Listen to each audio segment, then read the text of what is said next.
जय हिंद। मैंने अभी तक आप लोगों को कक्षा 10 के विद्युत में बहुत अच्छी तरीके से, बहुत मजेदार तरीके से पहले विद्युत को समझाया, विद्युत क्या होता है, फिर आवेश को समझाया, विद्युत धारा क्या होती है, विभव विभवांतर, इसको समझाया। इन सबको बताने के बाद, इनका मात्रक बताने के बाद, इनके प्रॉब्लम सॉल्व किए। अब फिर प्रॉब्लम सॉल्व करने के बाद अब one of the most important heading of the विद्युत यानी इलेक्ट्रिसिटी। थोड़ा थोड़ा इंग्लिश, थोड़ा थोड़ा हिंदी चलती रहनी चाहिए, मजा आनी चाहिए, मजाक कम नहीं होनी चाहिए, है ना। अब आ जाए विद्युत इलेक्ट्रिसिटी दोनों, है ना। अब विद्युत में ओम का नियम, ओम का नियम इतना ज्यादा जरूरी है इस चैप्टर को, यानी इलेक्ट्रिसिटी विद्युत को पढ़ने के लिए इतना ज्यादा जरूरी है जितना खाने में नमक का जरूरत होना होता है। अगर नमक की कमी हो गई तो भैया बहुत सी बीमारी आ जाएगी, पहले बात स्वादे नहीं, मजा आएगी। और ओम का नियम नहीं आया तो विद्युत नहीं आए, इसमें मजे नहीं आएगा, स्वादे नहीं आएगा पढ़ने में। तो इसलिए ओम के नियम को जानना जरूरी है। और ओम के नियम को जानने से पहले तुम्हें आवेश जानना जरूरी है, और विद्युत धारा जानना जरूरी है, और विभव जानना जरूरी है, और विभवांतर जानना जरूरी है ना। तो इतना जान ही गए हो। अब जानते हैं ओम का नियम। कुछ नहीं है। ओम साहब ने क्या कहा था? ओम साहब ने कहा था, यदि किसी चालक की भौतिक अवस्था, किसी चालक, मान लो ये चालक है, इसकी, मान लीजिए चालक कंडक्टर है ना, इसकी भौतिक अवस्था परिवर्तित हो तो, कैसे अपरिवर्तित, मतलब जब इसका ताप और दाब, है ना, अपरिवर्तित हो तो, इनकी चालक की भौतिक अवस्था परिवर्तित हो तो, यदि किसी चालक की, लिख दें तो मजा आएगा, यदि किसी, ऐसे लिखते चलो साथ में, यदि किसी चालक की भौतिक अवस्था अपरिवर्तित हो तो, देखिए यही चीज लिख दिया हूं। अब यदि किसी चालक की भौतिक अवस्था, अब पहले चालक और अचालक जान लेते हैं। चालक क्या होती है? ये मान लेते हैं कोई मेटल है ना, मेटल और नॉन मेटल। जो मेटल होती है, या सीधी छोड़ो, जिनको, जिनमें करंट आसानी से आ जाए, बोर्ड में लगाओ और आसानी से करंट आ जाए, उसे कहते हैं चालक, है ना। तुरंत ही आ जाए करंट, वही है चालक।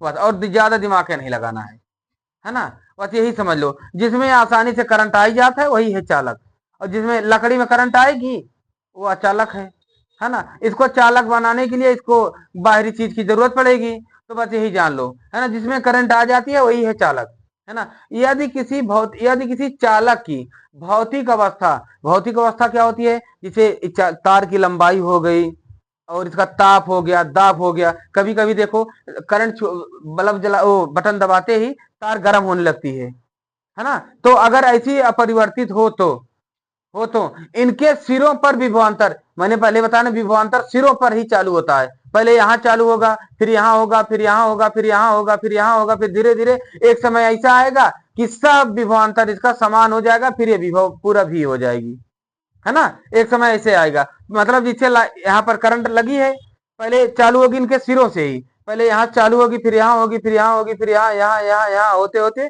पूरा कुछ देर बाद, कुछ समय बाद ये पूरा गर्म हो जाएगी, है ना। बस यही कह रहा है, यदि किसी चालक की भौतिक अवस्था परिवर्तित हो तो इनके सिरों पर विभवांतर धारा आई के समानुपाती होता है, या इनके इन चालक पर प्रवाहित धारा, चालक पर प्रवाहित धारा इनके सिरों पर विभवांतर के समानुपाती होता है। तो चाहे धारा को पहले कह दो, विभवांतर को बाद में, या विभवांतर को पहले कह दो, धारा को बाद में, किसी को भी पहले कह सकते हो, ठीक है ना। तो आइए हम यहाँ पर क्या लिखे हैं ये देखते हैं। यदि किसी चालक की भौतिक अवस्था अपरिवर्तित हो तो, भौतिक अवस्था मैंने बता दिया ना, तार की लंबाई, ताप, दाब, ईटीसी, यही है ना। अपरिवर्तित हो तो चालक पर प्रवाहित धारा, धारा क्या आई, चालक पर प्रवाहित धारा चालक के सिरों पर, मैंने कहा ना सिरों पर, चालू होगा सिरों से होगा, सिरों पर, चालक के चालक के सिरों के विभवांतर, चालक के सिरों पर विभवांतर होना चाहिए ना, थोड़ा पढ़ने में अच्छा नहीं लग रहा है। चालक के सिरों पर विभवांतर भी के समानुपाती होता है। यहां पर करो, चालक के सिरों पर विभवांतर भी के समानुपाती होता है ना, होता है। अर्थात यही तो कह रहा है, देखो धारा आई, आई प्रोपोर्शनल भी, यही तो कह रहा है, समानुपाती होता है। थोड़ा 1 मिनट 1 सेकंड और लेंगे हम कि एक समानुपाती और अनुक्रमानुपाती, ये दो आती है ना। पहले बस ये सिंबल लगाना जानो, बस ये क्यों समानुपाती कब लिखा जाता है, कब व्युत्क्रमानुपाती, कब अनुक्रमानुपाती, ये अलग की साइड की बात है, तुम कंफ्यूज ना हो। देखिए समानुपाती, अनुक्रमानुपाती और व्युत्क्रमानुपाती, देखो व्युत्क्रमानुपाती और समानुपाती और अनुक्रमानुपाती, अनुक्रमानुपाती और समानुपाती ये दोनों समान ही हैं, एक ही हैं। तो जब कभी जैसे एक दूसरे के समान है ना, तो इसे कहेंगे अनुक्रमानुपाती या इसे समानुपाती कहेंगे, है ना। अब व्युत्क्रमानुपाती कभी आ जाए तो जैसे आ जाए धारा आई के विभवांतर व्युत्क्रमानुपाती होता है, तो इसे बटे में, जब भी कभी बटे में आ जाएगी तो वहां व्युत्क्रमानुपाती लिखा जाता है, ठीक है ना। ये बात जानते रहना, क्लियर है ना इतनी बात, ये बात जानते रहना,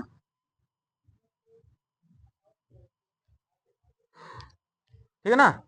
तो क्या हुआ कि आई प्रोपोर्शनल भी, ठीक है ना। अब ये बताओ, कक्षा 8 से पढ़े हो कि प्रोपोर्शनल हटाओगे तो एक कांस्टेंट लगाओगे, ए से लेकर जेड तक, A B C D P Q R S T U भी कोई भी लिख दोगे ना, है ना। प्रोपोर्शनल हटाओगे जब बराबर का चिन्ह लगाना है, तो हम भी आओ कर दें, आई इसको हटाएंगे हम बराबर लगाएंगे, लेकिन एक constant A B C D P Q R कोई भी लिख दें, है ना। तो हम यहां पर ओम साहब ने कहा था भैया नहीं, तुम यहां आर लिखना, है ना, आर भी, क्योंकि कहे हैं कि भैया प्रतिरोधक है, ये थोड़ा रोक के चलता है, बिजुलिया को रोकने वाला, करंटवा को रोकने वाला यही है, यही है, इसको लाओ, इसको हम आगे एक सबक सिखाते हैं, है ना, फिर आगे सबक सिखा रहे हैं, हम बता रहे हैं तुम्हें, है ठीक है ना। तो ये हो गई, है ना। अब यहीं से देखो, यही हो गई ना हमारा आई इक्वल आर भी। और एक बात मैंने एक चीज और बताया तुम्हें, देखो यहां पर आ जाए, किसी देखो यदि किसी चालक की भौतिक अवस्था परिवर्तित हो तो, है ना, कोई दिक्कत नहीं, यहां तक ये तो याद ही रहेगी, है ना। चालक पर प्रवाहित धारा आई, है ना, अगर हम यही ये कर दें कि चालक के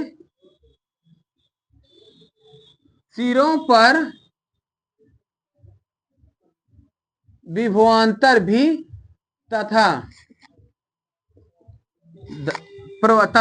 चालक पर प्रवाहित धारा आई के समानुपाती होता है ना, तब यहां क्या करोगे, तब भी देखो, ये चाहे भी प्रोपोर्शनल आई लिखो, चाहे आई आई प्रोपोर्शनल भी लिखो, है तो दोनों समानुपाती ही, है ना, दोनों एक दूसरे के समानुपाती हैं, है ना, एक दूसरे के बिल्कुल अनुक्रमानुपाती हैं, बिल्कुल समानुपाती हैं, है ना। तो चाहे ये लिख दो चाहे ये लिख दो, कोई गलती नहीं है। कहीं कहीं किसी किसी किताब में ये भी आ गई है सामने, लेकिन ज्यादातर यही आती है ना, कोई दिक्कत नहीं है। तो ये देखो, और हम आई इक्वल आर भी, या हम यहां से अगर कोई पूछ ले कि धारा, जैसे विद्युत धारा पढ़ाया हूं ना, ध्यान से समझना, है ना, विद्युत धारा पढ़ाया हूं, विद्युत धारा में क्या सूत्र होता है, आई इक्वल क्या होता है, क्यू अपान टी, है ना।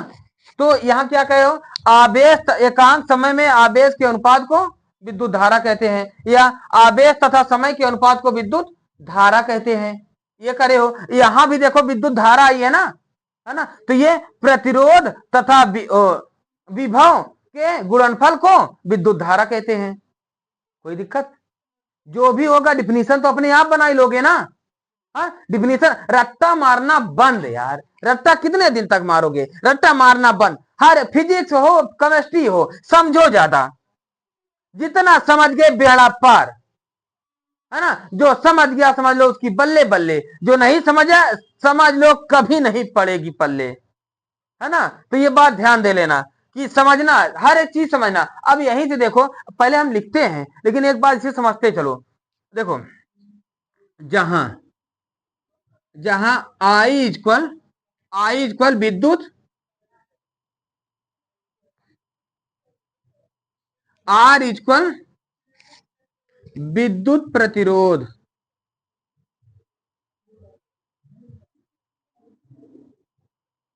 प्रतिरोध या यही भैया कांस्टेंट के स्थान पे आया है ना, या यही ओम नियतांक भी कहा जाता है। क्या कहते हैं इसे? भाई ओम के नियमों से चल रहा है ना, नियतांक के कांस्टेंट के स्थान पे आया है तो ओम नियतांक लिखेंगे ना,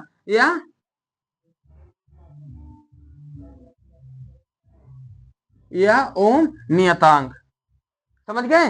और भी क्या है? विद्युत विभव या विभवांतर, विद्युत विभवांतर, जो कुछ समय बाद विभव हो जाएगी। समझ गए इस बात को, है ना, क्लियर है। अब यहां से ध्यान देना एक चीज, अब अगर तुम्हें यही पता हो गई है ना, तो यही से तुम विद्युत धारा निकाल लिए, है ना, विद्युत धारा तुम यहां से निकाल लिए, ओ आर यहां से लिख सकते हो आर भी। अब वहां सूत्र में तुम्हें चाहे जो मिल जाए, तुम्हें ये करना है। और देखो प्रतिरोध बराबर कोई पूछ ले, यहीं से पूरे चैप्टर का सारांश तुम्हें मिल जाएगा।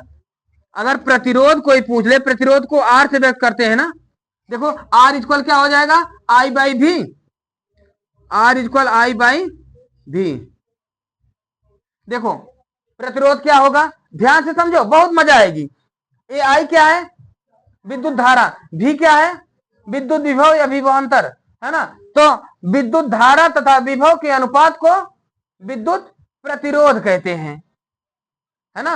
विद्युत धारा, भाई देखो रट्टा नहीं मानना है, विद्युत धारा तथा विभवांतर के अनुपात को प्रतिरोध कहते हैं, है ना। इसका कांस्टेंट, इसका मात्रक ओम होता है, या ओम होता है, ओम तो अलग से छोड़ो, इसका मात्रक यही बता देते हैं। इसका मात्रक अगर निकालोगे, अभी मिटा कि इसको फिर हम लिखवाएंगे, अलग पार्ट है, लेकिन यहां समझते चलो, है ना। ये मात्रक है, तो आर का मात्रक करोगे, आई का मात्रक एम्पियर, और वोल्ट का मात्रक, तो वोल्ट हम बोल ही दिए विभव का मात्रक वोल्ट, है ना। यहाँ वोल्ट लिखे, नहीं भी लिखेंगे तो यही आ जाएगी वोल्ट, या इसी को कहे हैं क्या, इसी को ओम कहे हैं। ओम का प्रतीक ये होता है, इसको लिखा जाता है ओम।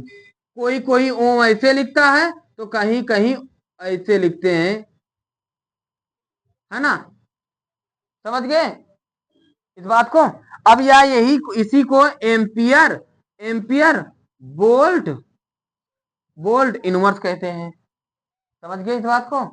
अब यहीं पर विभव भी निकालोगे, तो धारा तथा प्रतिरोध के अनुपात को विद्युत विभव कहते हैं। जबकि विभव अभी तुमने निकाला कि विभव भी इक्वल डब्ल्यू अपान क्यों, तो अभी अगर ये लिख दें कि आई अपान आर, तो कोई दिक्कत? भाई सूत्र तो सब बन रही है। अब वहां तुम्हें एग्जाम में चाहे जैसे दे दे, तुम्हें ये करना है ना। ये ध्यान देना, हर चीज समझना है, समझ के करना है। अगर समझ गया तुम्हारी बेड़ा पार, ठीक है ना। समझ गया तो भैया बेड़ा पार, नहीं तो कभी नहीं होगी हाहाकार, है ना। हाँ बहुत बढ़िया, समझ गया ना। अब इसका मात्रक अगर निकालोगे, इसका मात्रक अगर निकालोगे तो एम्पियर बटे ओम, है ना। एम्पियर ओम इनवर्स, या इसी को कहते हैं वोल्ट साहब। समझ गए इस बात को। तो इतना समझ गए, इसको अभी लिखवा रहा हूं, ये समझ गए ना, इसको मिटा दे रहे हैं, है ना। समझ गए ना, यही ओम का नियम है ना, यही ओम का नियम है। अब इस नियम से दो निष्कर्ष निकलते हैं। पहला क्या है, देखो अगर ये सूत्र रख रहे हैं, तो ये भी धारा है आई ना, धारा आई विभवांतर के समानुपाती होता है। पहला ये लिख दें, पहला क्या होता है,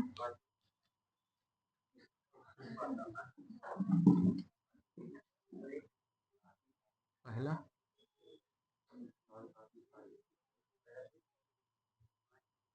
चालक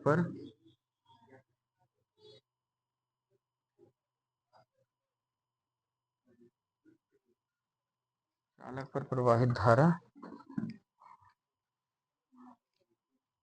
चालक पर प्रवाहित धारा, यही मैंने समझा दिया ना ओम के नियम को पूरी तरह।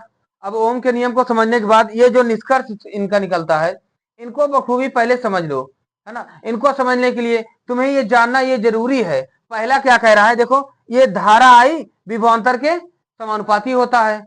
और दूसरा दूसरा कह रहा है, पहले तो देखो पहला, किसी चालक पर प्रवाहित धारा उनके सिरों के विभवांतर के समानुपाती होता है ना। सिरों के विभवांतर के, देखो सिरों के विभवांतर के समानुपाती होता है ना। लेकिन इसमें एक शर्त है, इनकी शर्त क्या है कि अगर भाई देखो, धारा अगर दोगुना करोगे तो ये भी दुगना होगा, है ना। अगर धारा आधा करोगे विभवांतर भी आधा होगा, है ना। यही इनकी शर्त है इस कंडीशन पे। और दूसरी कह रहा है किसी चालक में प्रवाहित विद्युत धारा उनके प्रतिरोध के व्युत्क्रमानुपाती होता है। प्रतिरोध के व्युत्क्रमानुपाती, ये कैसे, थोड़ा मैंने अभी बताया था ना कि तुम चाहे भैया ये करो, तुम चाहे वो करो, तुम्हारी मर्जी। हाँ देखो, चाहे ये करो और चाहे ये करो, है ना, दोनों ठीक है ना, दोनों ठीक है। अब इस कंडीशन पे यहां करोगे भी, यहां इक्वल लगाओगे आर आई, हो जाएगी, हो जाएगी। भी इक्वल आर आई, यही ज्यादातर न्यूमेरिकल में प्रयोग किया जाता है, इसका प्रयोग बहुत कम किया जाता है ना। ज्यादातर इसी से सवाल आती है, तो इसी को याद रखना, है ना। तो अब यहां से यही कह रहा है कि धारा आई करोगे तो आई प्रोपोर्शनल भी अपान आर हो गई, सॉरी आई इक्वल भी अपान आर हो गई ना। या इसी को कह सकते हो, देखो ए वन अपान आर इंटू भी, यही तो कह रहा है धारा आई और इसके व्युत्क्रमानुपाती होता है। मैंने अभी व्युत्क्रमानुपाती को बताया ना, जो बटे में रहती है उसे व्युत्क्रमानुपाती, जो सामने सामने रहती है उसे अनुक्रमानुपाती, यही तो बताया, है ना। लेकिन यहाँ पर शर्त क्या है, यहाँ शर्त है कि प्रतिरोध को, अगर प्रतिरोध को दुगुना करोगे, प्रतिरोध को दुगुना कर दोगे तो धारा आधी हो जाएगी, और धारा को अगर दोगुना करोगे तो प्रतिरोध आधी हो जाएगी। समझ गए ना, यही शर्त है। इतना लिख लिए, लिख लो जल्दी।